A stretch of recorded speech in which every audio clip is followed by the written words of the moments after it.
Right now, leaning against the wall of my shed here in Okinawa, there is a tall bin that my neighbors have laughed about for years. It is full of what any contractor would call garbage: short lengths of white PVC pipe, offcuts from old plumbing jobs, pieces salvaged from a renovation down the lane, stubs no longer than my forearm, elbows, caps, a few cracked sections I fished out of a builder's skip with permission, and a smile. Garbage, they say, and yet this morning I walked my garden and counted what that bin of garbage has become over the years.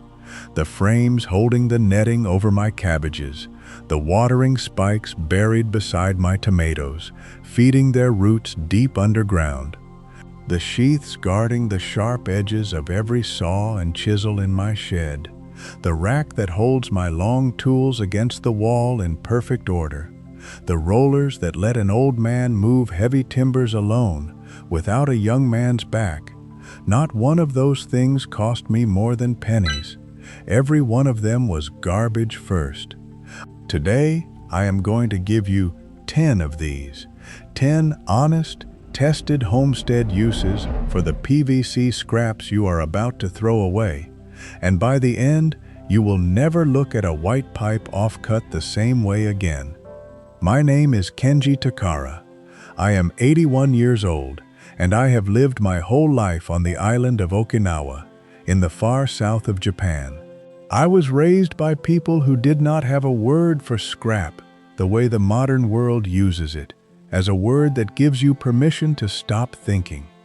In my grandfather's shed, every offcut of wood, every length of wire, every bent nail straightened on the anvil had a shelf and a future. When plastic pipe came to our island in my middle years, the old men did not sneer at it. That is a story city people tell. The old men studied it the way they studied every new material. What does it do well? It does not rot. It does not rust. It shrugs off rain and sun and salt air that eat wood and steel alive here.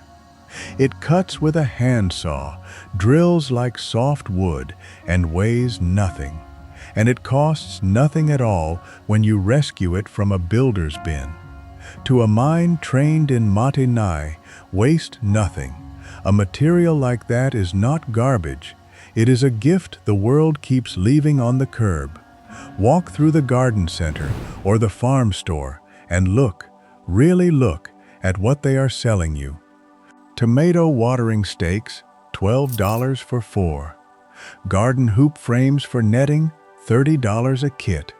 Tool organizers, $25 of flimsy molded plastic. Blade guards, drip irrigation fittings, fishing rod holders, pipe and fitting greenhouse kits for hundreds. And nearly every one of those products, hold them in your hand and see for yourself, is nothing but PVC pipe, cut and bent and renamed. The same pipe that plumbers throw into skips by the ton every single day.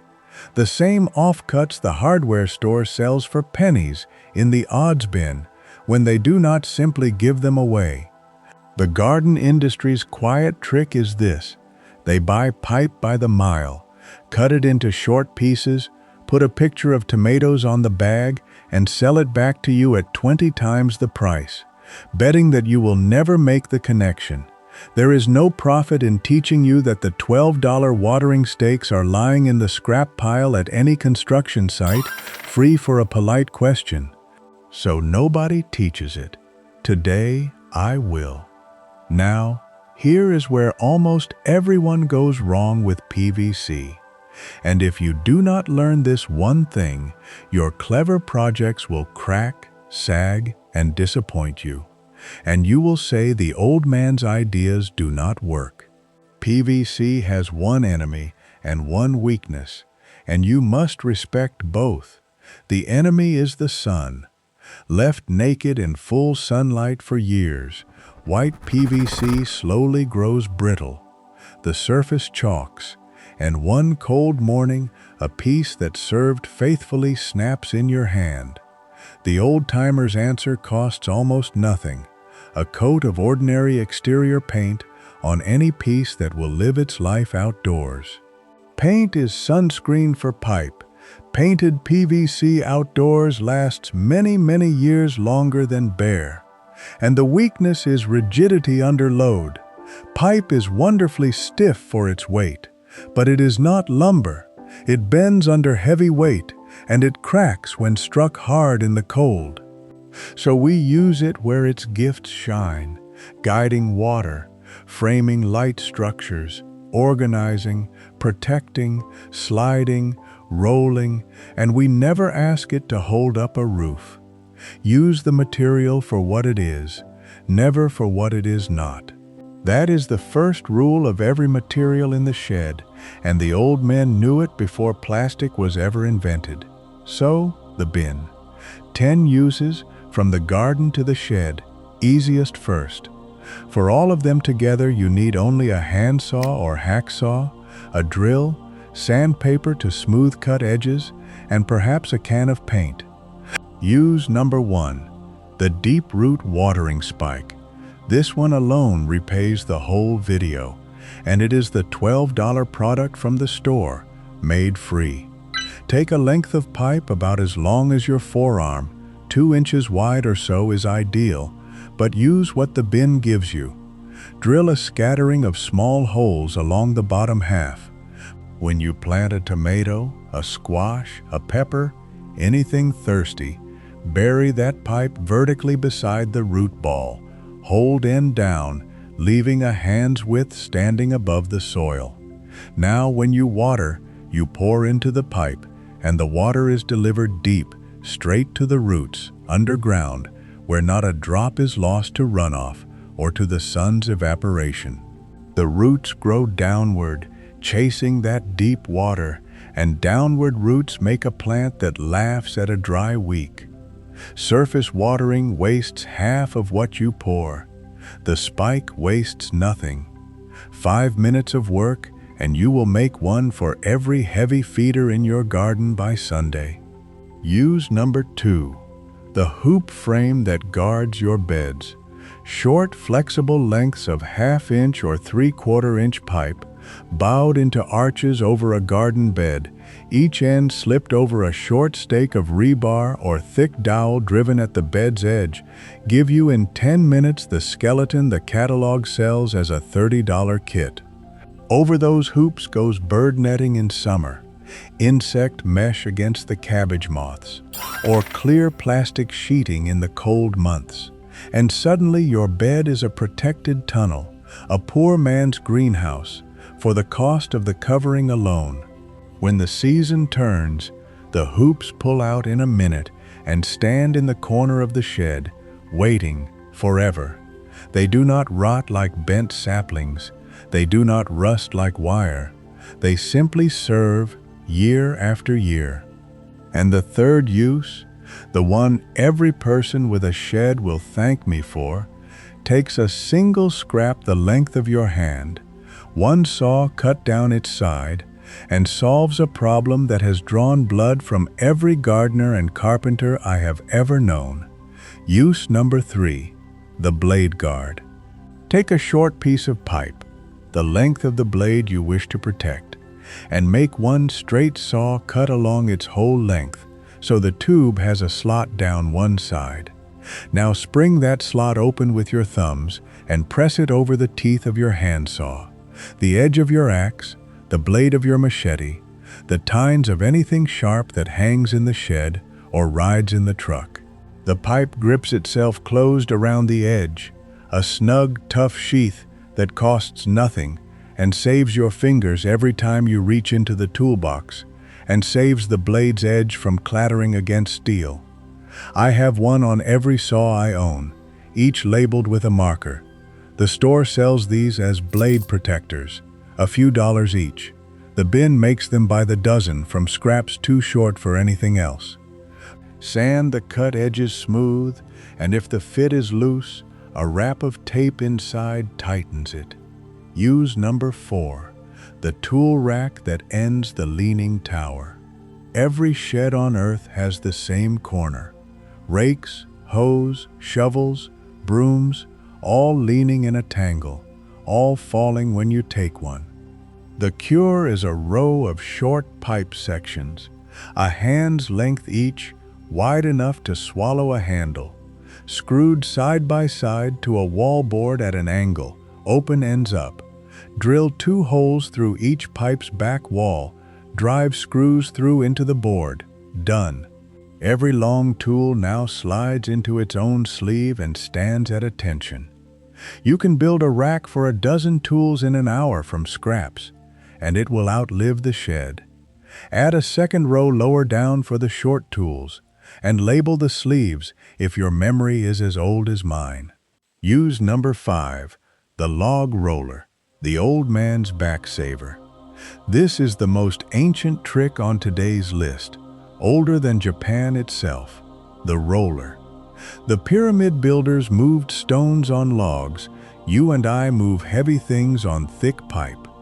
3 or 4 stout sections of wide, thick-walled pipe, 2-inch or wider, the heavy Schedule 40 kind, laid on firm ground under a timber, a full water barrel, a loaded crate, and suddenly one old man can roll what 2 young men could not carry. As the load rolls forward off the rear pipe, you carry that pipe to the front, and so on, walking your burden across the yard. I moved every post for my back fence this way, alone, at 75. Respect the limits. Firm, flat ground, thick-walled pipe only, feet clear of the load, and the rollers will save your spine for years. Use number 6, the drip line from a straight scrap. A long, straight run of pipe, capped at one end, drilled with a neat row of small holes along one side, becomes a watering bar. Lay it holes down along a row of vegetables. Connect your hose to the open end with a simple adapter fitting. Turn the tap to a whisper, and the whole row drinks slowly and evenly while you do something better with your hour. It is the crude, honest grandfather of the drip irrigation kits. No emitters to clog and be repurchased, and when a hole does block, a wire cleans it in a second. Use number 7, the vertical strawberry and herb tower.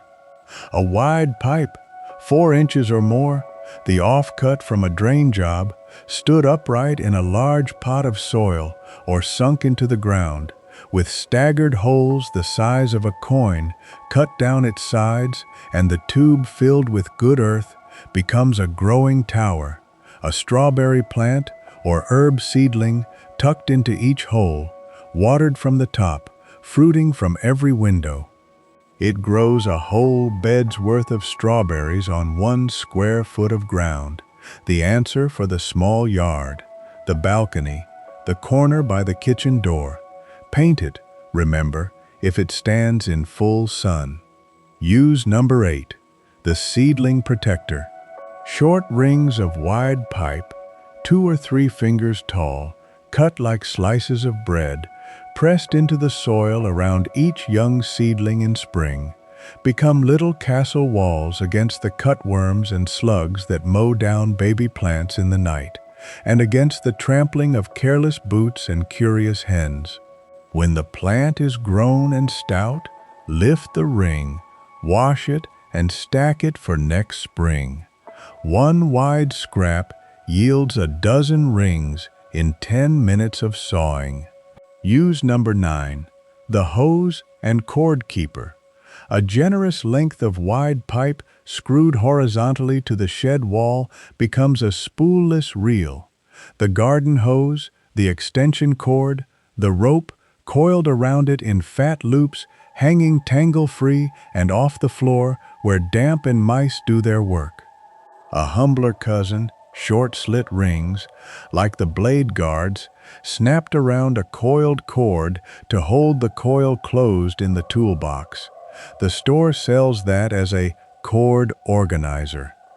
You now know what it really is. Use number 10, the boot dryer. 2 pipes, each the length of your forearm, standing angled in a simple wooden base. A scrap block with 2 holes drilled at a slant. and your wet work boots go upside down over them by the stove, or in the airy shade, open to the rising air, drying from the inside without cooking by the heater. Drill a few extra holes along each pipe, and the air moves better still. After my video on shoe repair, you know why gentle drying matters. Fierce heat is what kills a boot's glue. This little rack is the boot's gentle friend, built from 2 scraps and a block in 20 minutes. There are your 10.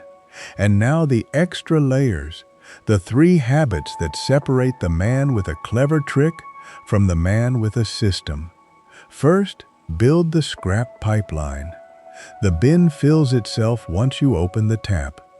Speak to any plumber, any renovation crew, any building site foreman, politely, once, and tell them you will gladly take their pipe offcuts.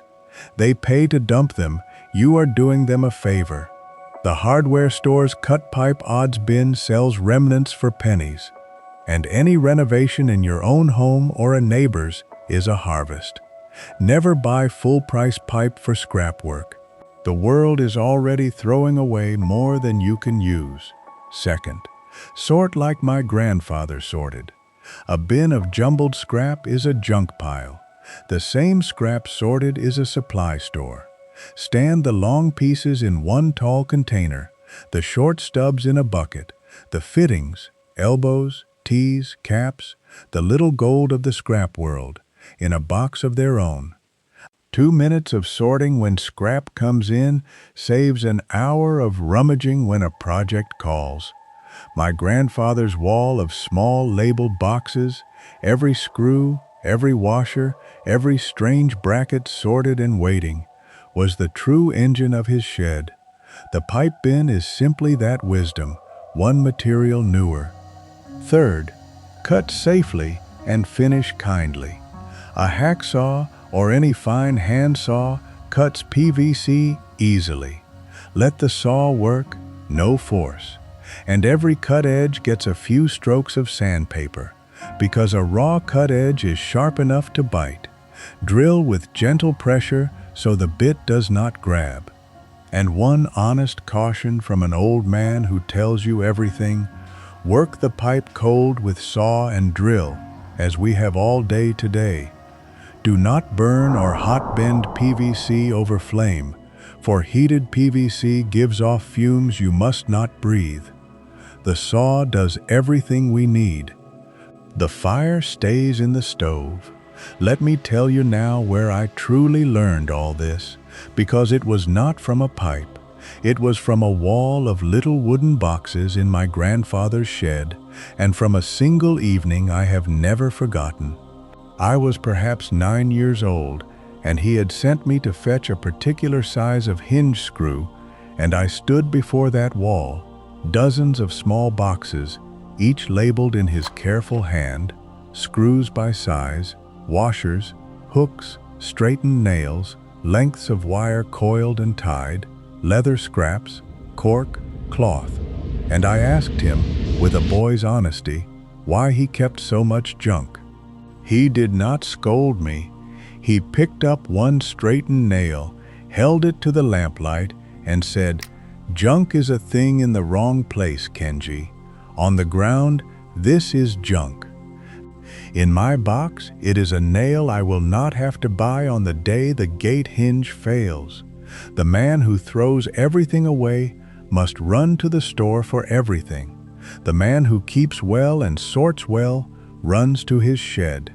60 years later, plastic pipe came to our island, and the young men threw the offcuts in the skip, and I, my grandfather's grandson to the bone, carried them home and gave them a bin and a future.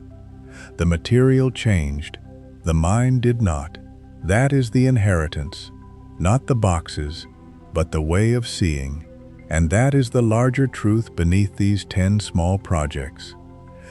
Every week, your town throws away enough good material to equip a homestead, pipe and timber offcuts, hardware, containers, not because it is worthless, but because we have raised 2 generations who were never taught to see worth in anything that does not come with a price tag and a picture on the bag.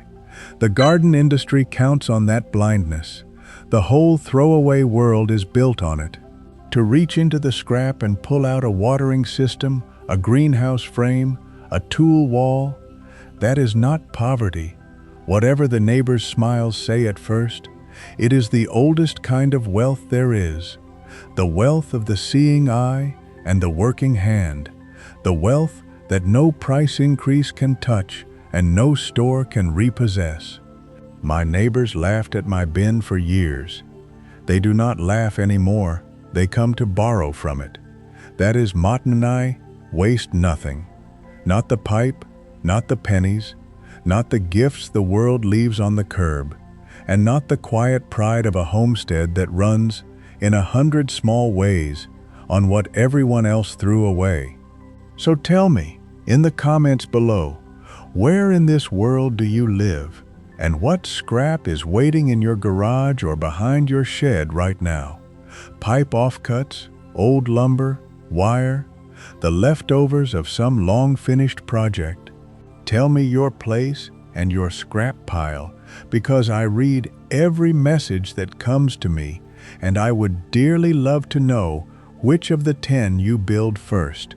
The watering spikes, the hoops, the tool wall, and what your neighbors say when they see it working. And the next time we sit together, I will show you what the old men of my village did with something even humbler than pipe scraps, the ash from the evening fire, which every modern household throws away, and which my grandmother guarded in a covered tin like a small treasure, because it cleaned, it protected the garden, it kept the eggs, and it did a half dozen jobs the store now charges